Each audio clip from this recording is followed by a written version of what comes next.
Bond. James Bond. Moneypenny, your assignment, if you care to accept. Seriously, folks. Embrato Smithing and Woodcraft. I just couldn't resist a good joke. It is now 2:30 in the afternoon on Friday morning. What is this, the 3rd? So, yeah, something like that, 2nd or 3rd. And I have been a very, very busy boy and have not had a chance to make this until just now. This will be installment number 3 of my take on Alone. And as I did last week, I took the pleasure of making a few notes too. Because I watched this at, what was it?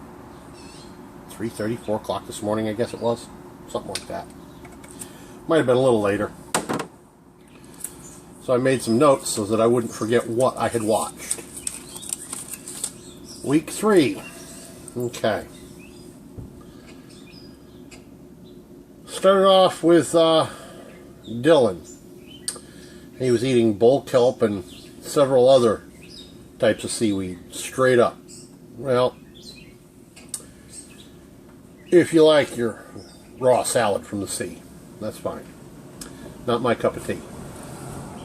Yes, I've tasted them and didn't like them. Too slimy.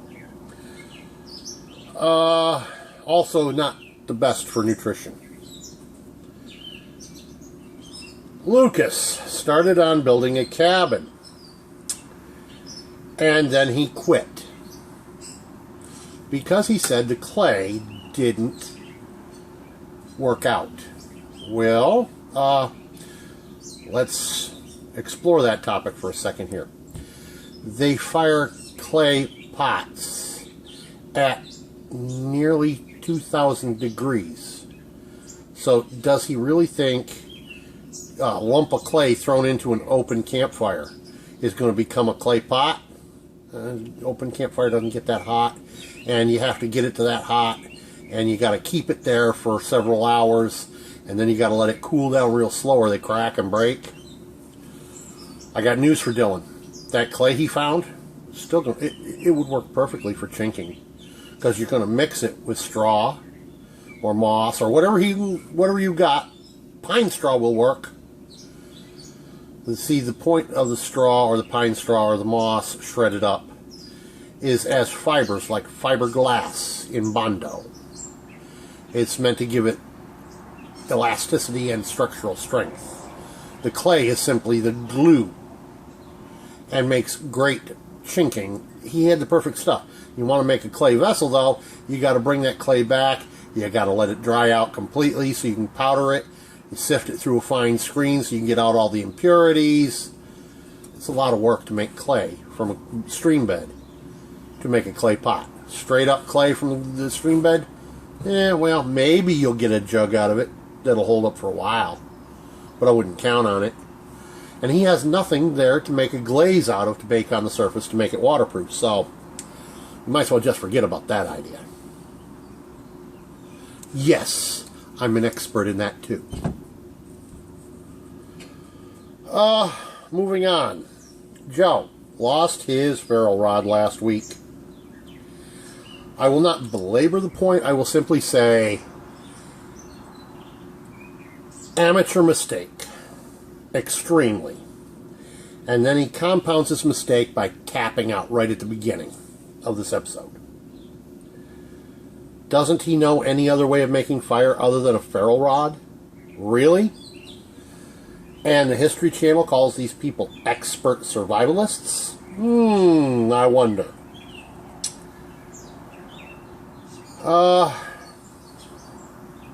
He said he was frustrated by this whole situation. Good.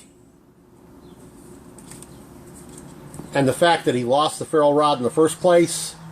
Stupid. He said so. Okay, Sam turned his tarp into an A-frame tent. Well, okay. It works, it'll keep him dry, but that's about all I'll say for it. For a while, until I don't know if his tarp has been treated to make it waterproof or not. Wayne, our friend from up in Canada. He found that dead bird. He should have used it for bait rather than throwing it out into the bay. Use it for bait for a trap or a snare. You get you something to eat. Also, he liked that brushy area for a campsite. Really?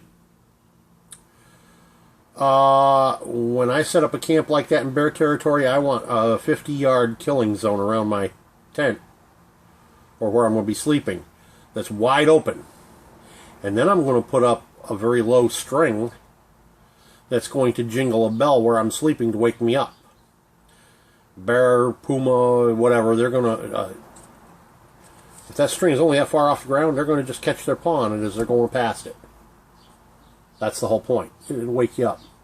It's pretty rare for a critter of that size to completely step over a string like that with all four paws. Mitchie, he found him a balsa fir. Good for him. There's more uses than he mentioned. Yeah, the sap is good for bandaging to seal up a wound. The limbs, if you find nice straight ones, make excellent arrows. No need of a steel point. You cut you a 30-inch, 32-inch balsa sapling or limb that's about the size of my pinky, or just a little bit bigger than the pinky, not much. You sharpen it to a point, and then you cook it, the point, over a campfire. And balsa has this strange habit. It's a fairly soft pine. But when you cook it over an open fire, that point gets as hard as stone. Makes an excellent arrow for hunting with.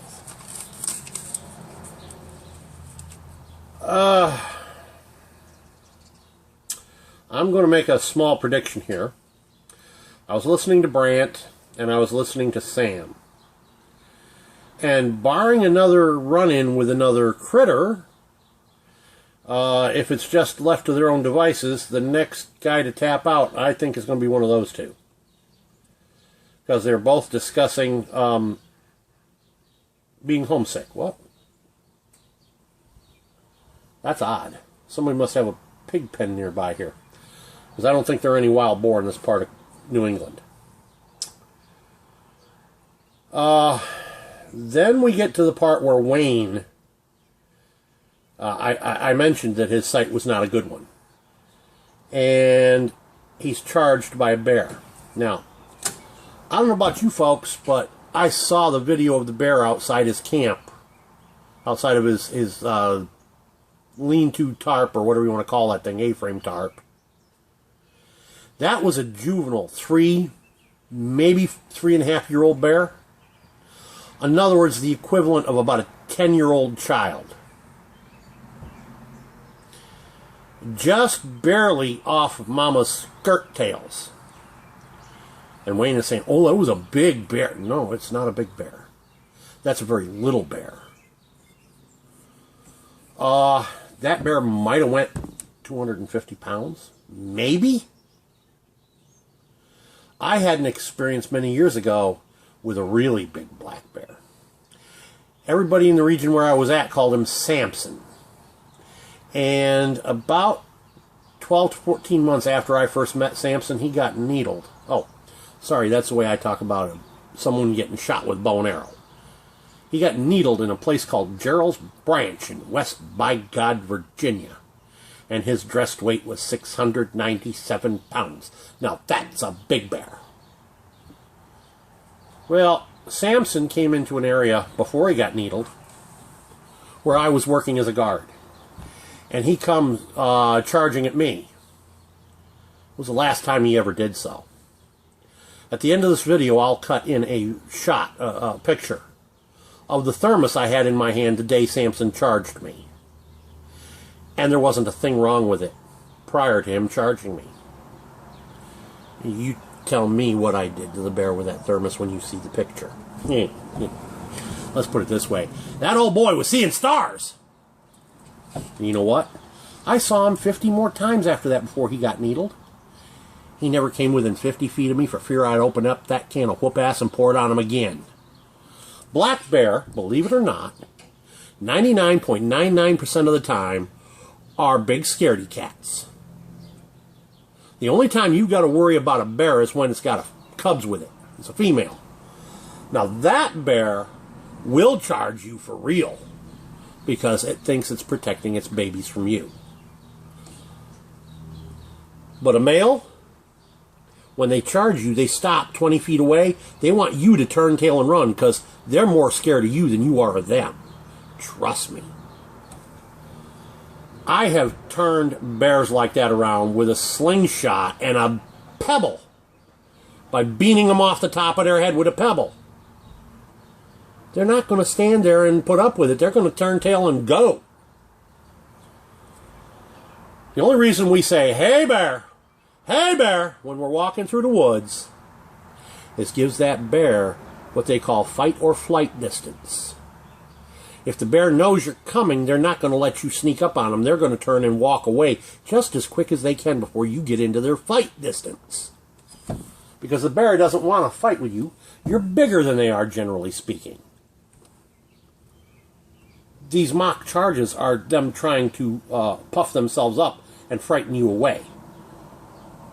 They don't really want to fight.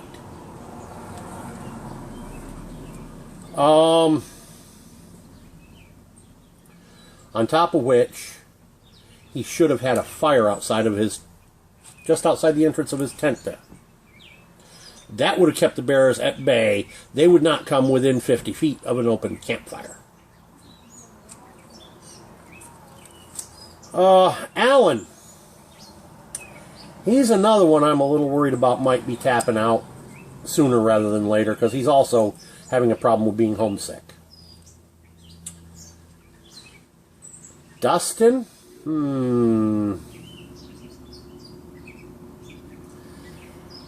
He's got this notion about is his life worth $500,000? Well, and is missing his family worth $500,000? Ladies and gentlemen, if somebody said they were going to drop me in an island with a satellite phone that I could call for help if I had a real problem, and they were going to pay me $500,000 if I was the last one standing there, I don't care if it took 6 months. You dang Skippy, I'd go do it. That is, if I didn't have this problem with my leg right now. And I've told you that before. I can't get around very well right now. Before I injured the leg, damn Skippy, I'd go. In a heartbeat. Lucas again. He almost let his fire go out.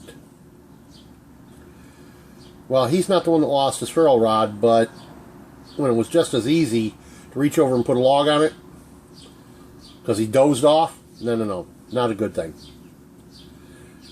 And his tarp is not waterproof. Now that's an amateur fail right there. These guys picked out their own equipment. Has he never heard of oilcloth? Now, Alan, he constructed a shelter that, well, for keeping him dry, it looks like a passable shelter. I mean, based on what I could see. But I can't say, I'm not there looking at it. But the video, which is not the best quality, it looks like it's a passably good shelter against weather. But not against bear or puma.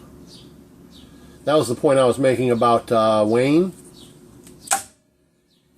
And he's a YouTuber wilderness expert, so to speak. He set up his little shelter, his A-frame shelter, right there in amongst all that thicket.